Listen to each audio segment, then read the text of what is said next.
আসসালামু আলাইকুম এভরিওয়ান। আজকের ভিডিও আছে ড্রাগন গাছ নিয়ে। এই গাছটার পরিচর্যা করব কিভাবে আপনাদের একটু দেখানোর চেষ্টা করব। দুটো ফুল আসছে এই গাছে।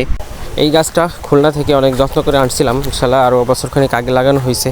এখন এটাকে দেখি কিভাবে পরিচর্যা করা যায়। আমি এই যে সুতলি দিয়ে প্রথমে একটু বাঁধার চেষ্টা করতেছিলাম, আগে বাইন্ধে নেই কারণ এর প্রচুর কাটা। আমার বোনকে দা আনতে বলছে, দা নিয়ে চলে আসছে। এখন আমি কুঞ্চি কাটবো, এই কুঞ্চিগুলা চারপাশ দিয়ে গাড়ার চেষ্টা করব। এটা হচ্ছে বাঁশের কুঞ্চি, সব কাটা হয়ে গেছে। এখন নিয়ে চারপাশ দিয়ে গাড়তেছিলাম। এই মাটিগুলো খুব নরম, এর ভিতরে যে মাটিগুলো দেওয়া হয়েছে এটা হচ্ছে গেল তেলের ট্যাঙ্কি কেটে তারপরে হচ্ছে গেল এটা লাগানো, আর অর্ধেকে আরও একটা গাছ লাগানো। আপনাদের যাদের ফাঁকা জায়গা আছে এই ছাদে, তারা আপনারা অনেক গাছ লাগাইতে পারেন। ড্রাগন গাছ লাগাইতে পারেন, মালটা গাছ লাগাইতে পারেন, তারপরে হচ্ছে গেল হাইব্রিড পেয়ারা, তারপরে আম, লিচু, যে যে যার পছন্দ ফুলের গাছ লাগাইতে পারেন।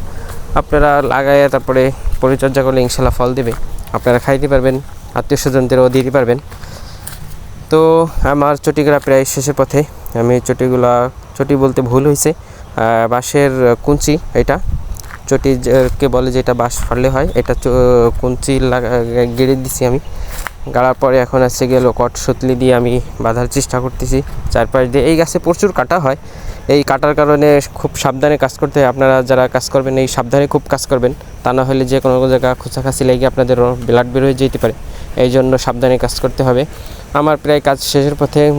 ছাদে প্রচুর রোদ্দুর আসে, এর জন্য যতটা পারছি ভরে ভরে কাজ করার চেষ্টা করতেছি। বর্তমান যে রোদ্দুর আর গরম পড়তেছে, এই জন্য ভরে ভরে কাজ শেষ করার চেষ্টা করতেছি। আমার প্রায় কাজ শেষের পথে।